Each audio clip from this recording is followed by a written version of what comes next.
Had this incredible influx of migration from high-tax states like New York, Bezos, Carl Icahn, Ken Griffin. How do you build on this momentum? You have to take advantage of the quantum opportunities. When you think about how we took this quantum leap, there were four major factors that conspired to come together. We were open while other cities were closed. Remote work. We're doing a podcast remotely, right? So this phenomenon of remote work certainly benefited Miami. Obviously, tax policy, federal tax policy, which was the SALT deduction going away, favored Miami. You know, our attitude was pro-growth, pro-business. What's the next one? I didn't know what it was going to be. And that's now becoming very evident to me what it's going to be. Reflecting back on your 7.5 years as mayor, what accomplishments are you most proud of? I can point to projects or specific wins like bringing an MLS team to Miami, right, and building an unsubsidized stadium that's going to generate billions of dollars in revenue and now has some of the best soccer players in the world in Leo Messi, Jordi Alba, Busquets, and others. Or I can talk about the ecosystem of Miami after the How Can I Help moment, where we created an ecosystem where we attracted companies that manage $12 trillion in assets coming to our, to our ecosystem, where we became where we have the lowest unemployment in America, where we have the highest wage growth in America, where we have the lowest homeless rate in 11 years. It was never about putting numbers on a board, right? It was always about the humans, the human beings, the citizens, your city, the image of your city, and how it affects each one intimately that you really cared about. And so it was never really about the specific things. It was really more about doing a good job and working hard. You've had this incredible influx of migration from high-tax states like New York, and you mentioned Bezos, also Carl Icahn, Ken Griffin famously moved from Illinois. You've gotten this very elite part of the network. How do you build on this momentum and get the next tier? Maybe not the decabillionaires, maybe not even the billionaires, but either the entrepreneurs that have had a couple of successes or maybe even just getting started in their 20s and 30s. You have to take advantage of the macro opportunities, right? Or the quantum opportunities, right? What are those? When you think about how we took this quantum leap since 2000, right? There were 3 or 4 major factors that conspired to come together, but we took advantage of them. What were the major factors? COVID, right? We were relatively open while other cities were relatively closed. Remote work. You could come and be in a place like this, right, behind me.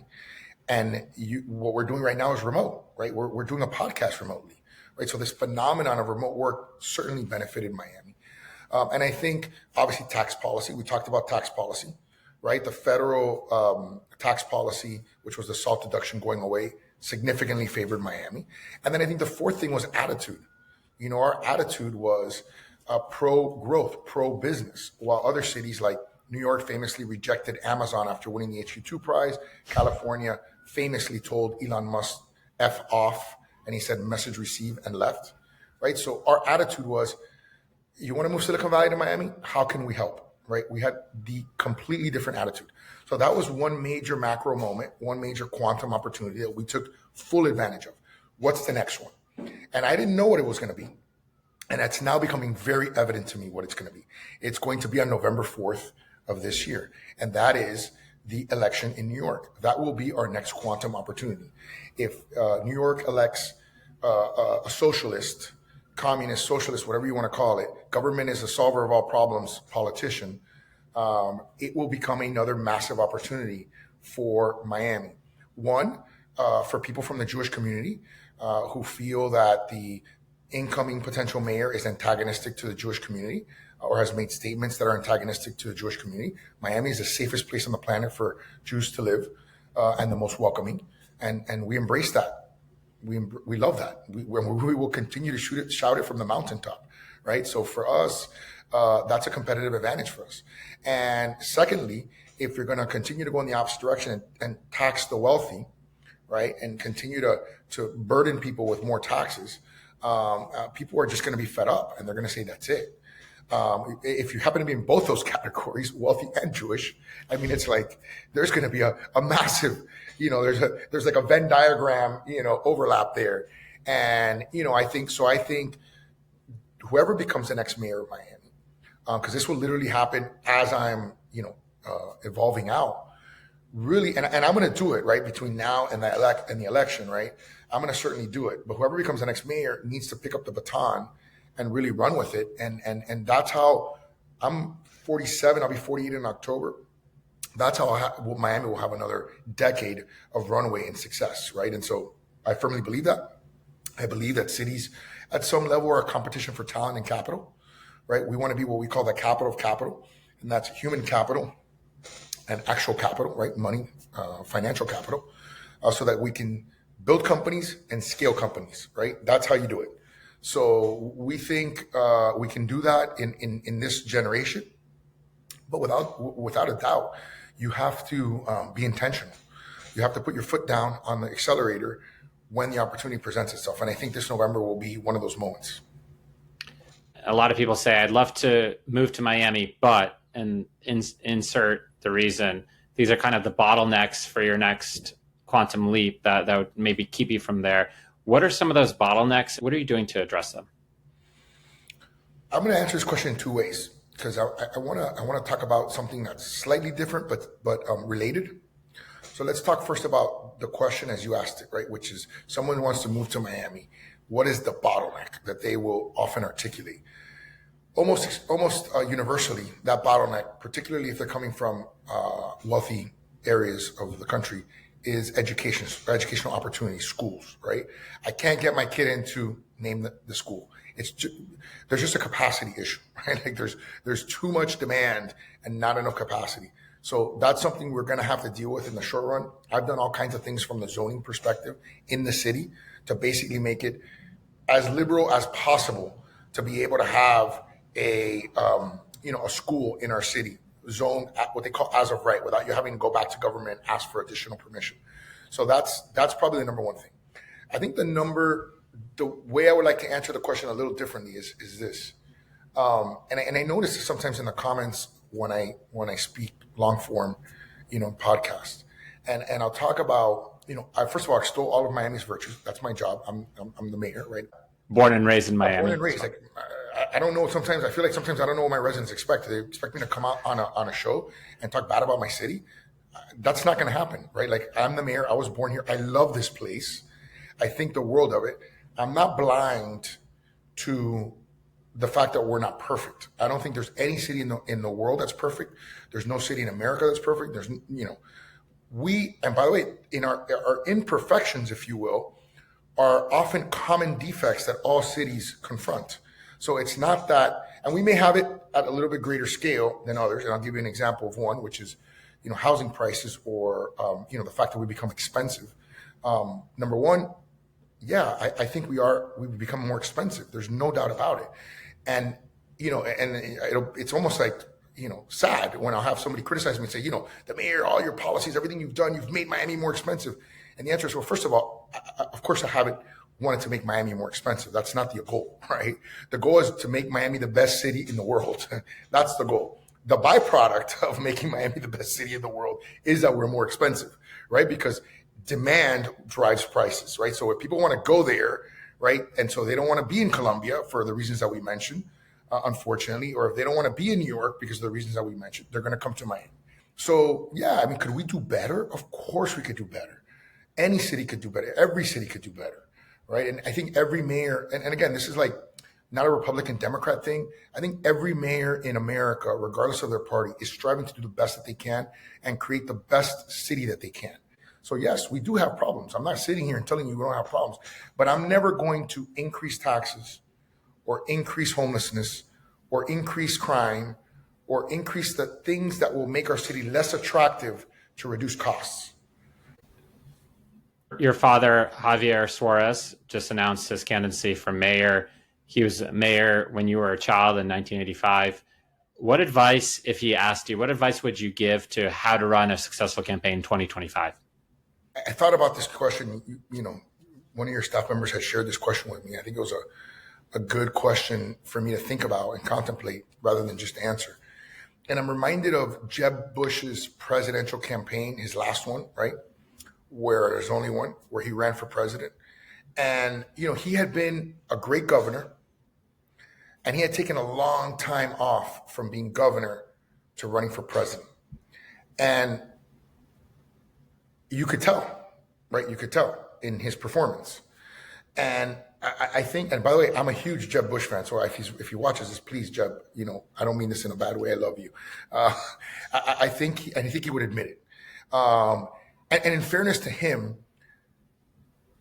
you know, politics in today's day and age has become like an MMA fight, right? And politics in my dad's time in the 80s, and actually my dad he was mayor in the 80s, but he was a county commissioner way more recently. So like in fairness to him, he was a county commissioner as of like a few years ago. But between the 80s and 90s and now, it used to be boxing and now it's like MMA, right? And like it's far more, sort of nasty on the one hand. And I think the second part of it is that you really have to understand communications in a different way. I was actually interestingly watching, somebody was circulating the other day an interview that they did of my father at a Miami Heat playoff game in 1992 in the Miami Arena. And I was watching him do the interview and he did a great job in the interview, and I think about him today and I think about, all these podcasts and all these different alternative ways to get your message out, right? And I think the advice I would give him is to try to do your very best to understand the world of communication, because it is different today than it was even 10 years ago when he was a county commissioner, a few years ago when he was a county commissioner, than it was even, obviously in the 80s and 90s when he was mayor. So I think to me, that's the most radical difference. I have, for example, I'm blessed to have a social media channel we just hit the 160,000 person followers threshold on Instagram. So I think as mayor, I'm probably have one of the highest social media followings in the country. But the beauty of that is it's a direct, I look at it as direct to consumer, right? Like I can say whatever I want to say directly, right? And the other thing I thought about yesterday or the other day, which I think is really cool, is when I reflect on my mayoralty and my kids. So again, I'm going to go back to the example I just used of watching my dad do an interview in the Miami Arena in 1992. I once in a while, I get to see an interview of his or a speech cut up or whatever, or, it's very rare. My kids are going to have, and they're a little younger than I was when my dad was mayor. My kids are going to have a very comprehensive chronology of my mayoralty because we have documented it in social media, right? Like, and it's all positive, which is beautiful because it's some way it's going to be not 100% telling of everything, right? Because obviously when we're telling our story, we're telling the best version of it. And I'm not saying we're ever being disingenuous. We're not. As a matter of fact, part of the problem with present day media and part of the reason why, podcasts are so prevalent, like you said, the long form conversation is so important, is because you can be your authentic self. There's no filters. Nobody's filtering me, right? Like no one's editing me. I get to just talk, and for better or for worse, right? And so I think the beauty of my social media is it's going to tell the story of my mayoralty, and it's a positive story, and it's going to be a positive thing because it's me, the one telling the story, right? It's like, it reminds me of a famous Winston Churchill quote where he says, that history will be good to me because I intend to write it. Right? So, and so in a sense, and it reminds me of another saying, which is, if you're not telling your story, somebody else will, and you're not going to like their version of it, right? And so another one that I use a lot. So it's our social media is our ability to tell our story, what we've accomplished, what we're done, what we do every day, 3 times, 4 times a week, 5 times a week. And it will bring back to me incredible memories of the work that we've done for 16 years now. I think the paradox of modern communication is there's the 15-second clip and the 2-hour clip and almost nothing in the middle. And you have to be proficient in both, which is a bit of an art. There's so much more. There's a 2-minute story, right? Every day, every night on television. There's the print. There's blogs. There's print, internet sites. Then there's the 3-minute, 5-minute, 7-minute segments in cable. Right, like when you go on Fox or CNN or MSNBC or whatever, those tend to fall into that category. So you just have to be good at all of them. You have to be good at communicating, period. And that means, oftentimes condensing what you want to say, simplifying an idea, finding a way to connect, which is always so hard. for your empathy to shine through and your sincerity. So it's hard. I spoke to a friend in the Trump administration. He said, "You're still the favorite to be the ambassador to Saudi Arabia." Obviously, I'm guessing you can't comment on that. But if you take a step back and look at the relationship between the kingdom and the United States, what are some low-hanging fruits for collaboration? How do we become better allies with Saudi Arabia? I don't know if it's low, and you're right, I won't comment on it, but I don't know if it's low hanging fruit or not, but I think left to be done and should have been done under Trump one and would have been done if Trump would have been reelected, in my personal belief, is the extension of the Abraham Accords to Saudi Arabia. I think that would have been, and that probably is priority number one under the Trump administration. Obviously, they have a lot on their plate. They're dealing with the Russia, Ukraine, war. They're dealing with, what's going on in Gaza. They're dealing with Iran, right? So they're busy. They're very busy. And then they're dealing with the domestic issues that they have. So they've been very busy, and they've been, in my humble opinion, extremely effective. They've got a very effective team. Marco Rubio is a great Secretary of State. Steve Witkoff is an incredible Middle East envoy of peace. I mean, what he's done with hostages, he's become a pinch hitter for all kinds of different conflicts. So they have a great team. I think one of the biggest strengths of Trump administration number two is who they've chosen. And even in the case of Marco, he's now not just Secretary of State, but he's National Security Advisor, right? I mean, there's a lot of good stuff that they're doing. So I think that's one. I think Saudi has positioned itself very intelligently over the last couple of administrations, right?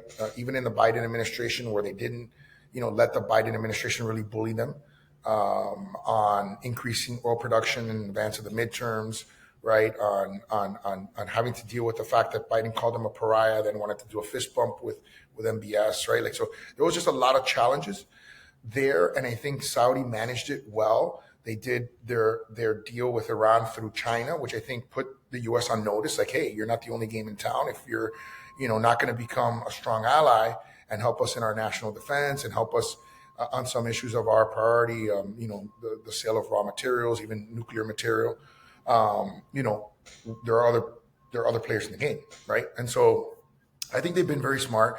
But I do think, to your point, David, I think that there's a lot of opportunity for collaboration. I mean, we were Saudi hosted talks between Russia and Ukraine that the U.S. led, right, in terms of ending the war.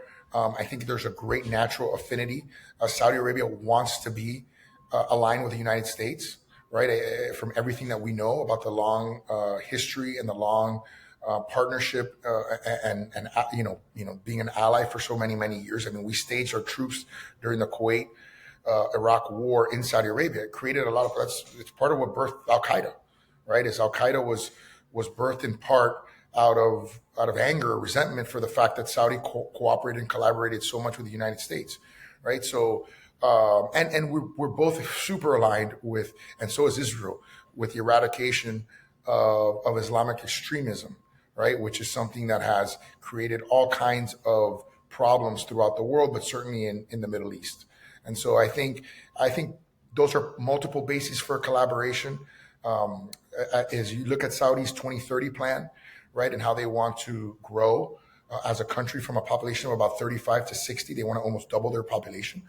For them to do that, I think there's going to have to be tourism increase significantly. They're going to have to continue along their path of that they've been on, right, of making internal changes that have been very successful and have led to the people seeing Saudi differently. And I think that the United States is going to play a big role in that, right? And I think United States investment, United States infrastructure in terms of construction companies, et cetera, are going to continue to do more business in Saudi. And so will other parts of the region. You were part of the famous trip with Trump to Saudi. What were some of your takeaways from that trip, and what was it like being on the ground in Saudi Arabia? It was one of the most incredible moments of my life. There's a picture where I'm with Trump on the left and MBS, His Royal Highness, the Crown Prince, on the right. And I got to share a few private moments with them. And it was surreal. I mean, it was surreal to be there and to be the only mayor in the world, not the only mayor in America, not the only mayor, in Florida, the only mayor in the world there was very special for me. And I think it highlights not me so much as it highlights what Miami is and what Miami can be in the conversation of, these worldwide issues. Being on the ground there, seeing the convening power of the president and the crown prince, right? Like you had the most incredible people in the world, top 50, top 100 people in the world there, and they're all there, right? They're all there and want to be there. And we're all like little kids at some level, right? Because it's giddy to be with all these incredible people and to be with these incredible world leaders, right? It's a surreal moment. And I think it takes your breath away no matter who you are.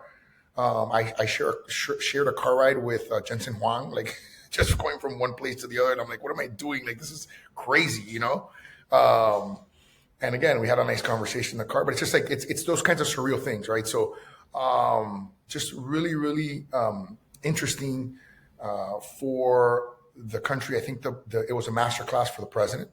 I have to give him a lot of credit. He came in there, he lifted the sanctions on Syria on the basis of the Crown Prince's recommendations.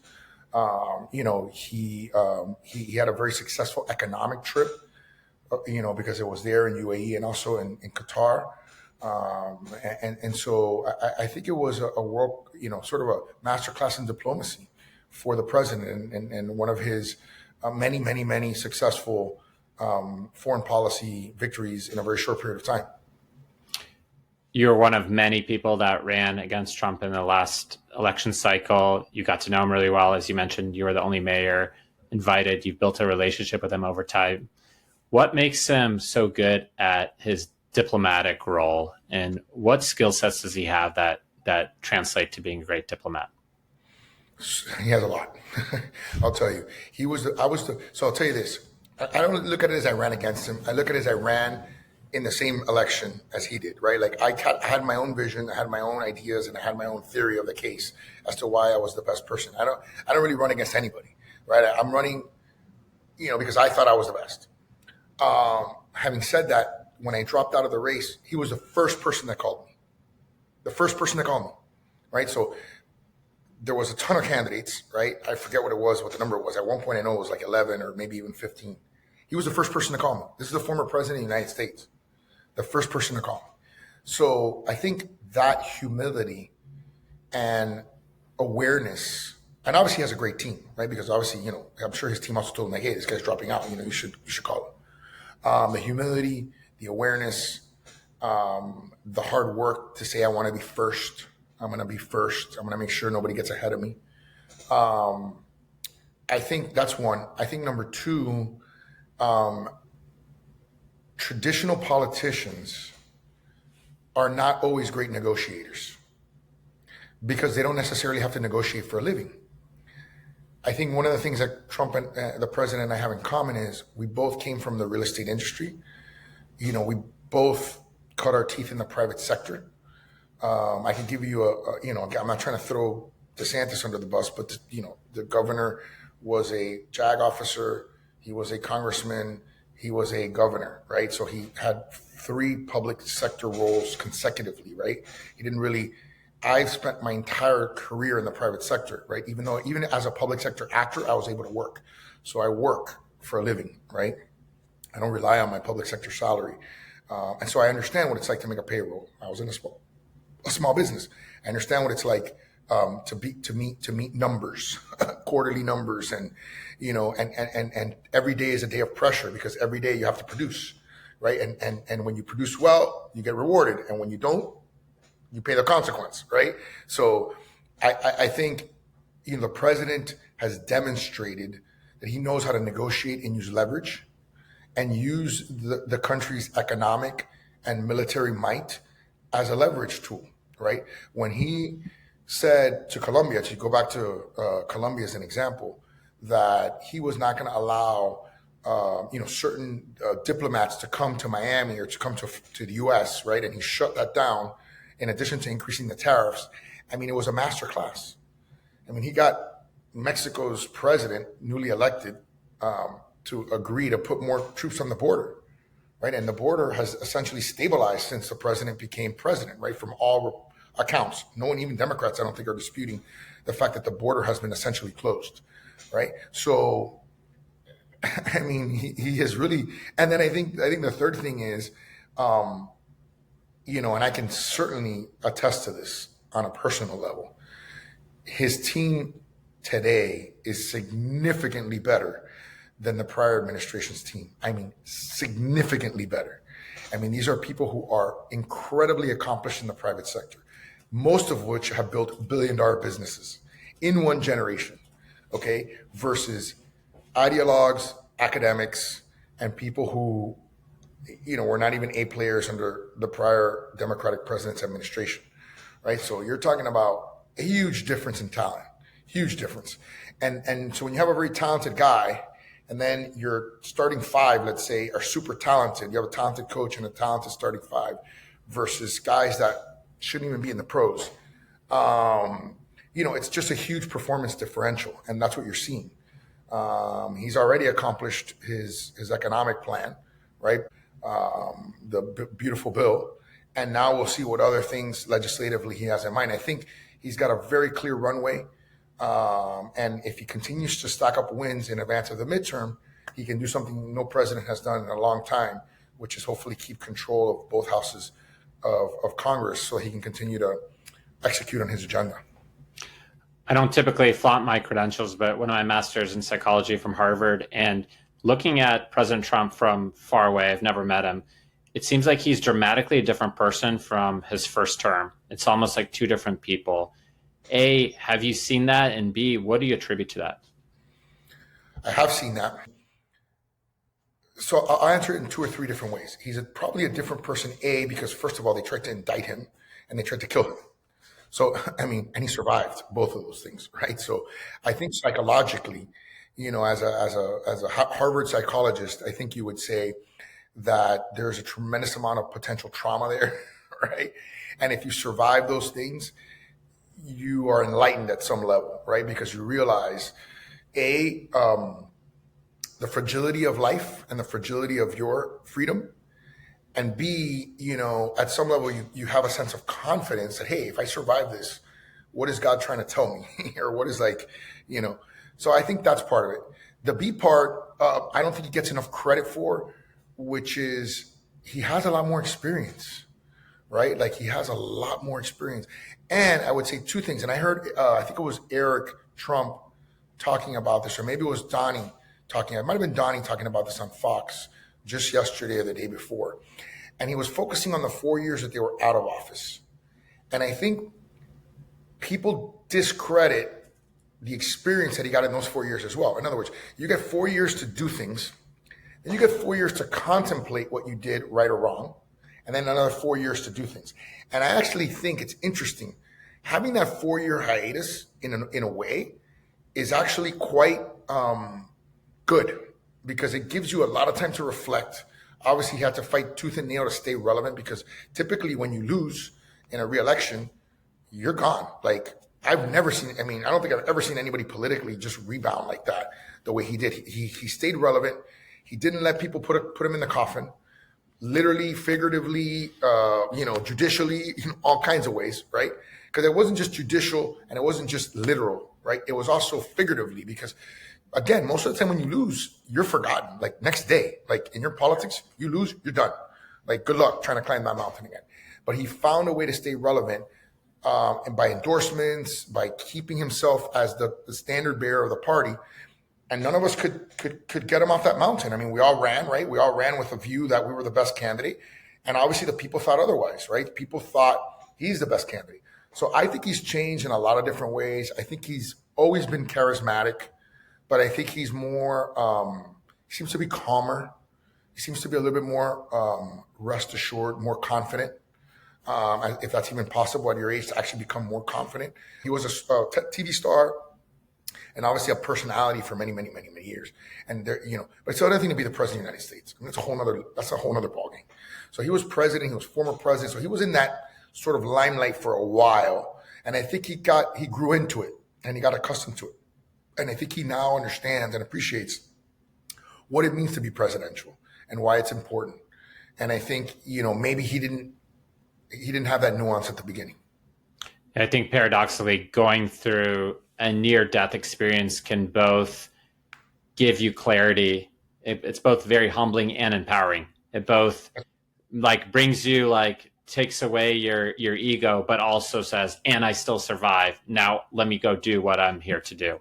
So it empowers you as well. It gives you a sense that it can be taken from you at any moment, but it also fills you with purpose because it wasn't taken away. I now have all this purpose that I need to fulfill, and it gives you drive and energy and confidence, as you said.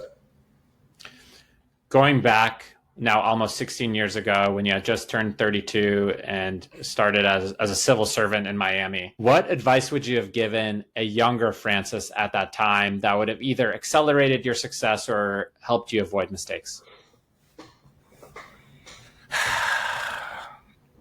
I'm gonna answer this question a little differently, but I will answer the question, and then I'm gonna sort of pivot a little bit. What I would have told a younger Francis is not to put limits on himself, right?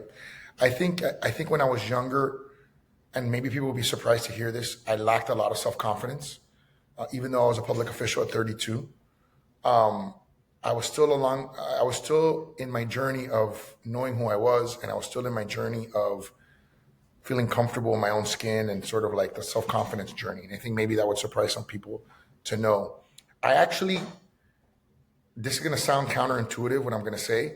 I actually would not give myself any advice to avoid mistakes. I'm going to explain to you why.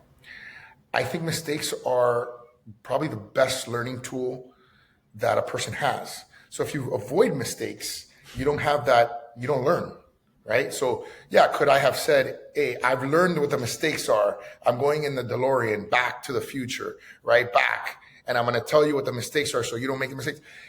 I don't know what other mistakes that would have made me make, right? Because that would have potentially, let's say I didn't make those mistakes. Those learning lessons that humbled me and made me better and stronger, would they be replaced with hubris, right? Because I didn't make the mistake, and then create and cause other bigger mistakes, right? I don't know. So I remember when I was told initially that I had made the debate stage when I was running for president, and then later informed that I was not, in fact, going to make the debate stage. And I remember very, very clearly I was in Milwaukee in advance of that debate, and we had like Airbnb the house, and I was in the backyard, and I remember vividly walking in the backyard and thinking, God has a reason for this. What would have happened had I gone to the debate stage? Would I have made a mistake that sounded foolish? I'm embarrassed myself, embarrassed my city. Who knows? I mean, you just don't know. What is God protecting me from? There's a great poem, and I've been citing it a lot lately. It's called "If" by Rudyard Kipling, right? And I don't know if have you read the poem? No. You got to read it. That's your homework. Very, very short poem. You'll love it. And it's a father telling his son, what it is to be a man. And one of the lessons is to treat victory and defeat as the same imposters, right? And I think that the lesson is that succeeding, doesn't always, it's not always the best thing for you. And losing is also not the worst thing for you, right? Sometimes you learn a lot from losing, and sometimes you're at your strongest when you're at your weakest because people want to help you. And when you're at your strongest, you're actually your weakest because people are jealous of you, resentful of you, you know what I mean? And they're like, look at that guy. He's got it all. Like can't wait for him to stumble, right? Or trying to precipitate your stumble. So I know it's a lot of kind of counterintuitive advice, and maybe people might think it's gobbledygook or whatever, but that's my life view, right? Other than that, I would probably tell my younger self, it's going to be okay. Don't worry about it. It's all going to work out. And I do work with a mindfulness coach. I've been working with him for a little over a year. And one of the exercises is we just look back 5 years, right? And he said, if you look back 5 years, could you have predicted what was going to happen in your life in 5 years? And I told him, absolutely not. I said to him, as a matter of fact, if God himself would have come down and said to me, hey, you get to write the next 5 years of your life. I'm going to pretend that I'm a genie now, right? God's going to convert himself into a genie, and you get to rub the lamp and select what you're going to do for the next 5 years. I don't think I could have come up with something as fantastic as what actually happened. I don't think it would have been even my realm of thinking of possibility. Do you think I ever would have thought that as a mayor of Miami, I was going to be the president of the U.S. Conference of Mayors, or that I was going to one day be in front of the president of the United States and the crown prince of Saudi Arabia, having a conversation with them as if they were my friends? You know, that would never have occurred to me. It would not even occur to me, right, to put that into the genie lamp. So, you know, I just think that that's a testament to how great God is, and that's a testament to not limiting yourself, which is something I talked about before, and it's a testament to having faith and embracing the unknown of the future. Right? The fact that there is an unknown future, because I know we talk about goals, and goals are important because they set the course for your action, right? So I'm not sitting here and telling you not to have goals or anything, but I also want you to be open to what the future has for you, because it may be better than even you think. It may be better than even these impossible goals that you might set. To quote Alex Hermosi, failure is the feedback. People think sometimes in order to succeed, I need to deal with this rejection and these issues, but that is actually the feedback. It's not something that comes with success. It is how you get to success, and it's impossible to disentangle it. And I think the older you get, the more you embrace the pain that comes from that, right? Like at some time when you're young, you're like, why is this happening to me? This is terrible. This sucks. You know what I mean? Like, I don't want to lose, or I don't want to whatever. And the learning process that comes from that is more gradual, more painful, and more, maybe takes longer, right? When you get older, you start to see it happening. And you're like, okay, I'm about to get my butt kicked, right? And I see it happening. And I know that it's okay. I know it's going to be over eventually. I know that it's going to be painful for a period of time, and I know that I'm going to learn from it. So just let's get to it. Let's get to the process. Right? Let's just get going, and let's see how quickly we can come out from the other side. Coming full circle, you're the reason that I originally moved to Miami. I met my now wife as of last Saturday, and moved to New York. But she wanted me to make sure this morning to tell you we have a place in Park West that holds 300 people. You're very welcome. We don't use it enough. You're very welcome to use it for whatever purposes. So please come visit us in our neighborhood or New York City. And thanks so much for spending time, and looking forward to catching up in person.